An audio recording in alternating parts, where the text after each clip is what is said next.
चलिए सब आ गए हैं, सभी को राधे राधे। आज हम बात करने वाले हैं इकाई का अंक। बहुत ही इम्पोर्टेंट टॉपिक है इकाई का अंक। ध्यान से देखिएगा, सुनिए। चार एक ऐसे टॉपिक होते हैं आपका मैथ्स का कैलकुलेशन के लिए। एक होता है आपका क्या, इकाई का अंक। दूसरा क्या होता है आपका, डिजिट सम। तीसरा आपका होता है विभाज्यता, विभाज्यता का नियम का ज्ञान होना। और चौथा क्या है आपका, लगभग, जिसको अपन एप्रोक्सीमेशन बोलते हैं। क्या बोलते हैं, एप्रोक्सीमेशन। अगर इन चार टॉपिक पे अगर आपकी कमांड है तो आपका मैथ्स का जो कैलकुलेशन है, जो सवाल बनाने का तरीका पूरा का पूरा बदल जाएगा। इससे बहुत इजीली इन चारों से हम बहुत आसानी से आंसर करेक्ट कर सकते हैं बाय ऑप्शन। क्लियर है ये बात? तो देखिए, तो हम आज बात करने वाले हैं सबसे पहले किसका, इकाई के अंक की।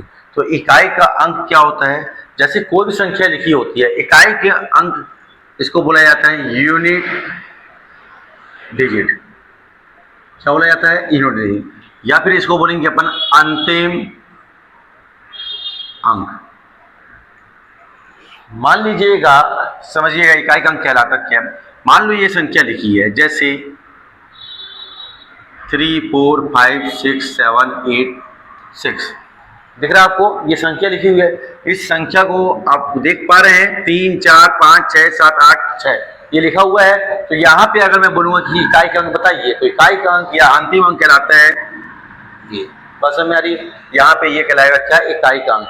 अब इसके कुछ रूल एंड रेगुलेशन है, तो वो उसके बारे में अपन बात करते हैं। यदि इकाई का अंक, ध्यान सुनिएगा, यदि इकाई का अंक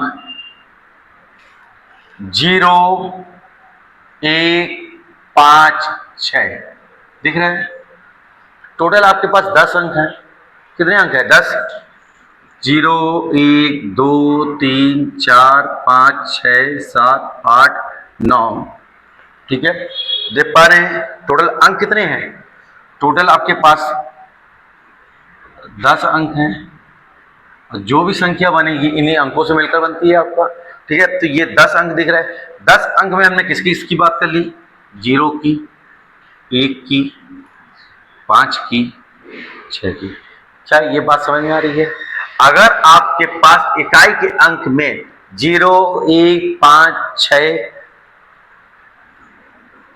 लिखा हुआ है, तो उसकी घात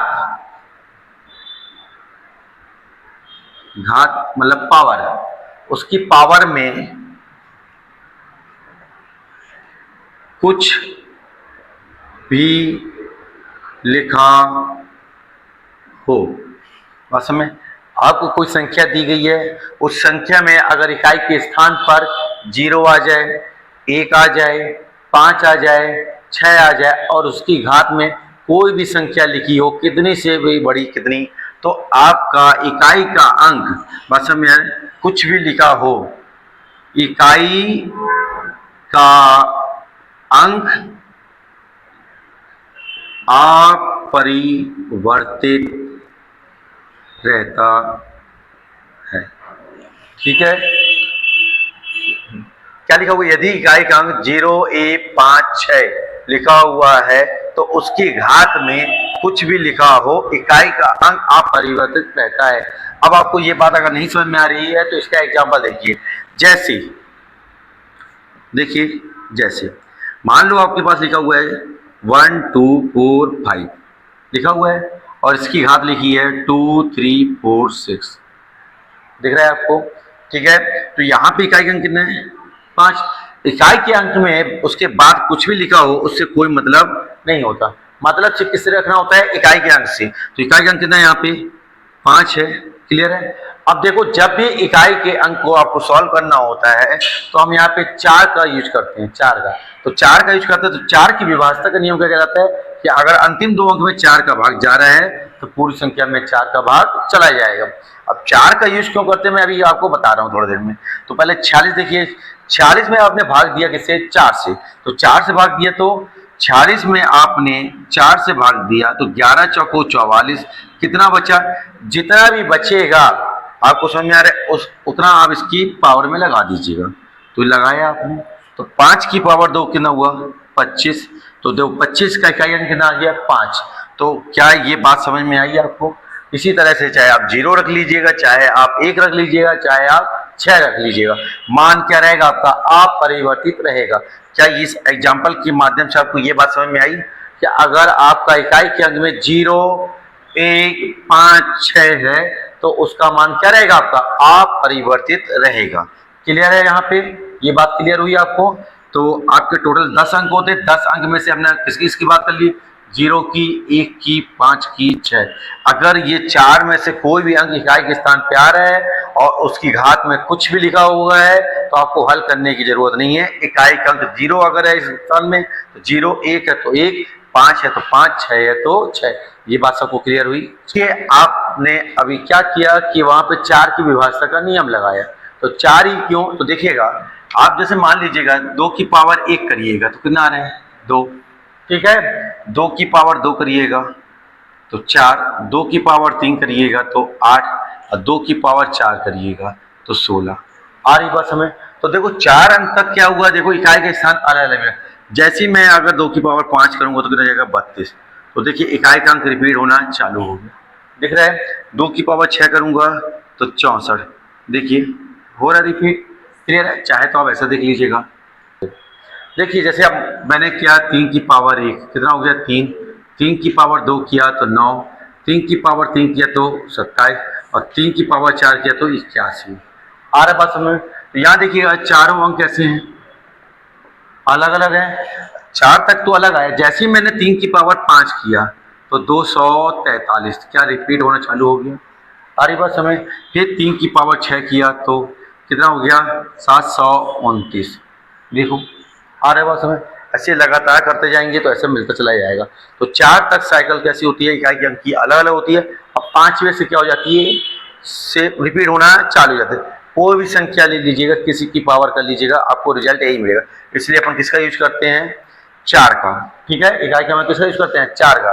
अब देखिए 4 से जब हम भाग देंगे तो कितनी स्थिति बनेगी? 2 स्थिति बने। देखिए हम इकाई के अंक में 4 का रोल अपन ने देखा था कि इकाई का अंक जब निकालते हैं तो हम 4 से भाग देते हैं। तो ठीक है, तो 4 से भाग देने पर हमें 2 स्थिति मिलती है। या तो आपको शेषफल मिलेगा, क्या मिलेगा? शेषफल मिलेगा, या फिर पूरा पूरा भाग चला जाएगा। और ये बात, अगर शेषफल मिलता है तो जो भी शेषफल मिलेगा आपको, जो भी शेषफल मिलेगा उसे इकाई के अंक की घात के रूप में लिख देते हैं। क्या ये बात समझ में आई? तो पहले इसका मतलब समझिएगा। जैसे मान लो आपको लिखा हुआ है 1 2 3 4 3 लिखा हुआ है। अब यहाँ पे लिखा हुआ है 1 2 3। ठीक है, हमें निकालना है इसका इकाई का अंक। क्या निकालना है? इकाई का अंक। तो देखिए, तो हमें सिर्फ किसको फोकस करना है? इकाई के अंक को। ठीक है, तो क्या आपके पास 3 है। फिर हम यहाँ पे देखो 1 2 3 लिखा हुआ है, तो 4 से हमको भाग देना, तो हम विभाज्यता करें, हम क्या होता है 4 का? क्या अंतिम 2 अंक। तो अंतिम 2 अंक में कितना है? 23 है। तो 23 में जब आपने भाग दिया किससे? 4 से, तो 4 पंचे 20 हुआ, कितना बच गया? 3। तो ये जितना भी बचेगा ये उठ के कहाँ जाएगा? इसकी घात में। तो इसकी घात लगा दीजिएगा। तो 3 की घात 3 कितना होता है? 27। 27 का इकाई अंक क्या है? 7। तो ये जो पूरी संख्या दी थी और उसकी घात में लिखा था 123 का इकाई अंक क्या आ जाएगा? 7। तो आपका जो आंसर बनेगा वो क्या बन जाएगा? इकाई का अंक 7 बनेगा। तो ये शेष वाला पैटर्न समझ में आया। फिर दूसरा पैटर्न इसका क्या आता है? क्या लिखा हुआ है कि पूरा भाग चला जाए तो देखो पूरा भाग चला जाए तो इसका आप एग्जांपल समझिएगा कि क्या बोलने का मतलब है इसका। मान लो आपको लिखा हुआ है 1 2 3 4। ठीक है, दिख रहा है आपको? और यहाँ पे लिखा हुआ है 1 2 3 4 5 6। क्लियर है? तो आपको अगर इसका इकाई अंक निकालना है, क्या निकालना है? इकाई अंक। तो देखिए अब यहाँ पे समझिएगा, यहाँ इकाई का अंक कितना है 4, बाकी अंकों से कोई मतलब नहीं है, सिर्फ इकाई के अंक से मतलब है, तो हम क्या लेंगे 4। ठीक है, अब हमें क्या करना है जो पावर में लिखा हुआ है तो अंतिम 2 अंक पकड़ेंगे, क्योंकि 4 का व्यवस्था नियम क्या कहलाता है, अंतिम 2 अंक। तो हम 56 में क्या करेंगे, पहले सबसे पहले 4 से भाग देंगे, तो 14 चौकों कितना होता है 56। तो ये पूरा पूरा भाग चला गया। अब जब ये पूरा पूरा भाग चला गया आपका, तो यहाँ कुछ नहीं बचा, और जब आपका कुछ नहीं बचे तो उस स्थिति में आपको क्या करना है, 4 लगा देना है इसकी घात में।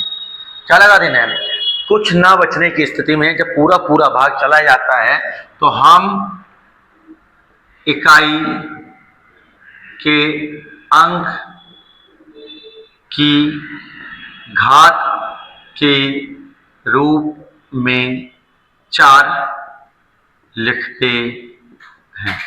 ये बात समझ में आई, इकाई के अंक की घात के रूप में 4 लिखते हैं। तो हम इसको क्या लिख दें, 4 की पावर 4, और 4 की पावर 4 क्या होता है 256 होता है। 4 चक्को 16 चक्को 64 चक्को 256। तो यहाँ इकाई का अंक कितना आ गया 6। तो आपका जो ये आपके पास एग्जाम्पल था, इसका जो आंसर बनेगा इकाई का अंक कितना बन जाएगा 6। तो 4 का रोल समझ में आया आपको, 4 का क्या रोल है इकाई के अंक में। 4 है तो 4 दो स्थिति बनाएगा, या तो शेष फल देगा या तो पूरा पूरा भाग चला जाएगा। अगर शेष फल देगा तो जो शेष फल होगा वही इकाई की घात के रूप में आ जाएगा। अगर पूरा पूरा भाग जाएगा तो उस स्थिति में हम क्या करेंगे, उसकी घात के रूप में क्या लिख देंगे, 4 को लिख देंगे। ये बात यहां तक समझ में आई, ठीक है। फिर देखिए अपन ने क्या किया, अपने पास कितने अंक थे 0 1 2 3 4 5 6 7 8 9, ये 10 अंक है। 10 अंक में हमने क्या देखा था कि 0 1 5 6, ये 4 अंक अगर इकाई के अंक में है तो उसकी घात कुछ भी लिखिए, उसका मान क्या होता है, अपरिवर्तित होता है। फिर इसके बाद देखिएगा, पहले आप 4 को देखिए, फिर इसके बाद अपन देखेंगे 9 को।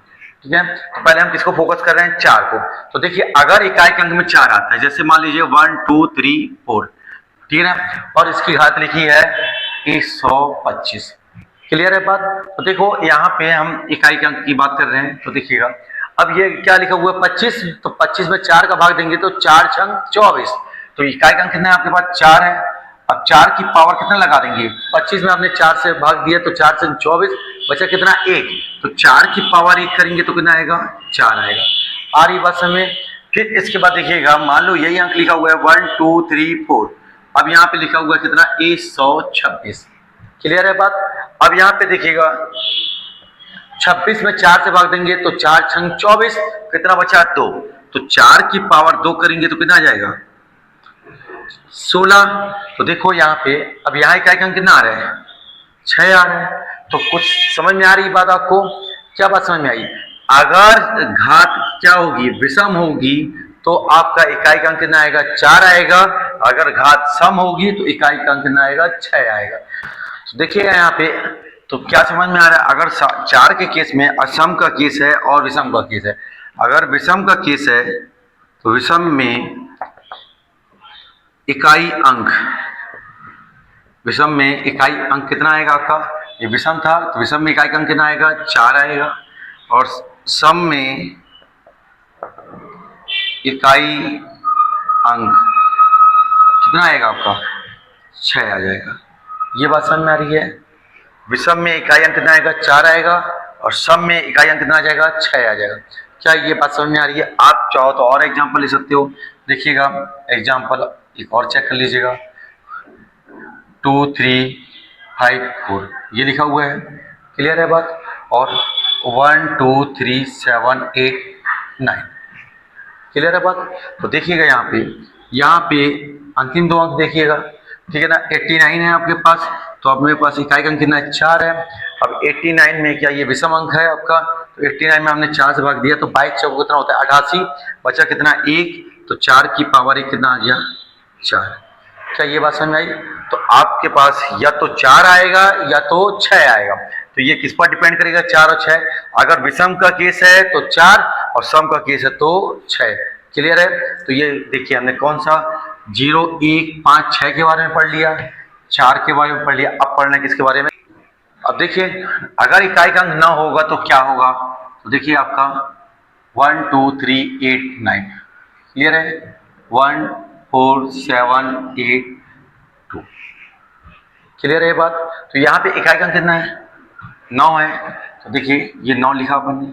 अब यहाँ पे 82 है, 4 से भाग देंगे तो 20 चौको कितना होता है 80, बचा कितना 2, तो 9 की पावर 2 कितना हो गया 81, 81 का इकाई अंक कितना आया, एक आ गया आपका।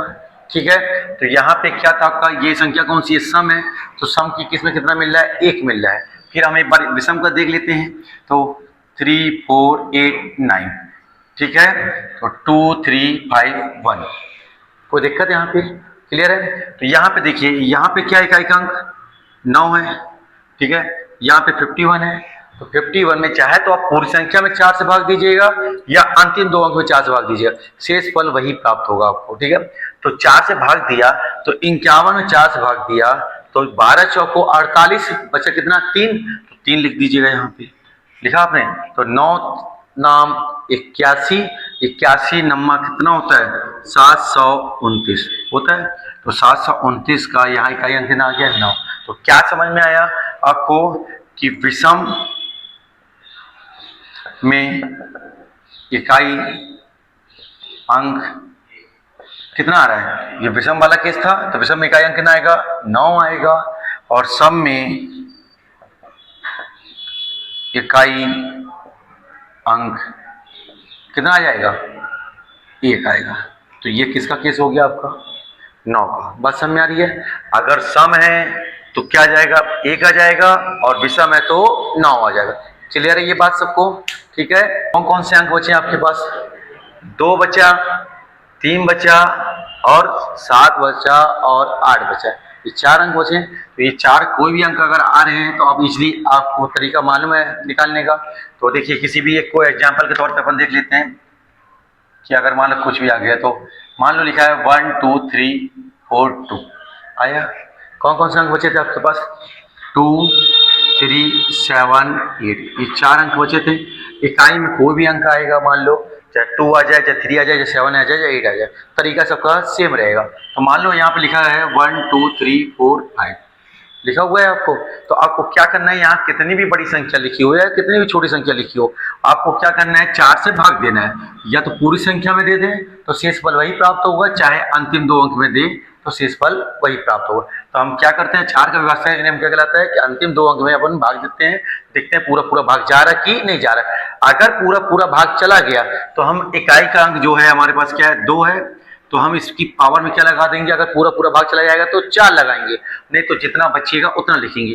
तो 45 है, तो 45 में अगर आपने 4 से भाग दिया तो 11 चौको 44, कितना बचा 1, तो ये इसकी पावर में लगा देंगे। तो 2 की पावर 1 कितना हो गया 2 हो गया। क्या ये बात सब कुछ में आई, क्लियर है ये बात। इसी तरह से यहाँ पे क्या आ जाएगा 3 आ जाएगा, या 7 आ जाए, या 8 आ जाए, करने का तरीका सेम रहेगा। तो क्या आपसे इकाई का अंक बनेगा, बात समझ में आ रही है। फिर देखिएगा इसके बाद, ठीक है, मान लो घोड़ा का केस है, किसका केस है कि केस में, ठीक है, घोड़े की केस में आप ध्यान से देखिएगा। मान लो संख्या लिखी हुई है आपके पास, क्या लिखी हुई है संख्या, जैसे 12 इंटू 15 इंटू 18 इंटू 17, और इसका इकाई का अंक अगर पूछ लिया गया, तो देखिए इसका इकाई का अंक आपसे अगर पूछा गया है अंक, तो देखिए कहीं ना कहीं 5 दिख रहा है क्या आपको, 15 बोलने का मतलब 5 का मल्टीपल, तो यहाँ पे 5 आ रहा है क्या, और यहाँ कहीं ना कहीं एक सम संख्या आ रही है, या यहाँ पे 2 देख लीजिएगा, यहाँ 8 देख लीजिएगा। तो जब भी घोड़े के केस में अगर एक 5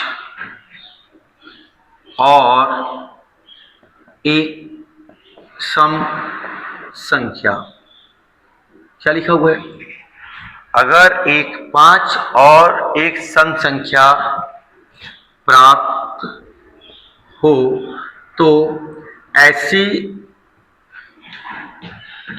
स्थिति में इकाई का अंक सदैव 0 मतलब 0 आता है। बात समझ में आ रही है कि नहीं आ रही? ये लाइन का मतलब समझ में आ रहा है? अगर मैं इसको सॉल्व करूंगा तो इसका इकाई अंक क्या आएगा मेरे पास? 0 आएगा। बात समझ में आ रही है? क्यों? क्योंकि देखो यहाँ पे, यहाँ इकाई अंक कितना है? 2। तो मैंने पूरी संख्या लेने की जरूरत नहीं है, सिर्फ इकाई के अंक। यहाँ इकाई अंक कितना है? 5। यहाँ इकाई अंक कितना है? 8। यहाँ इकाई अंक कितना है? 7। ठीक है, तो 2 5 6 10। 10 का क्या आ जाएगा इकाई अंक? 0। 0 को 8 में गुणा करेंगे तो 0, फिर 0 का 7 में गुणा करेंगे तो 0। तो कुल मिला के क्या जाएगा? 0। तो क्या ये बात समझ में आई? क्या इकाई के अंक का कॉन्सेप्ट समझ में आया आपको? इकाई के अंक का कैसे यूज करना है आपको? ठीक है, अगर इकाई के अंक में 0 आ जाए, 1 आ जाए, 5 आ जाए, 6 आ जाए और उसकी घात में कुछ भी लिखा हो, उसका मान क्या होता है? अपरिवर्तित होता है। अगर इकाई के अंक में 4 है और अगर उसकी घात क्या है? विषम है, तो उसका रिजल्ट कितना आएगा? 4 आएगा। और सम है तो उसका रिजल्ट कितना आएगा? 6 आएगा।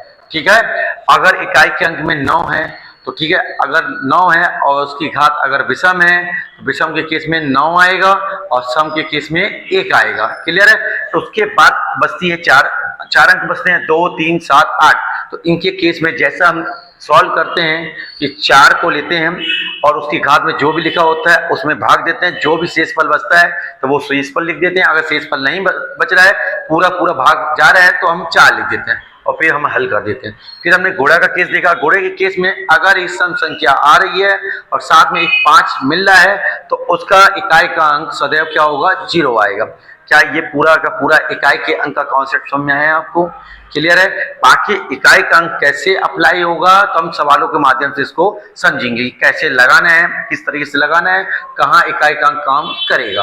क्लियर है ये बात? तो ये पूरा सब कुछ किसका कॉन्सेप्ट था? इकाई के अंक का। ये बात सबको समझ में आई? कोई डाउट आपको इकाई के अंक में? क्लियर है ये? चलिए, राधे राधे।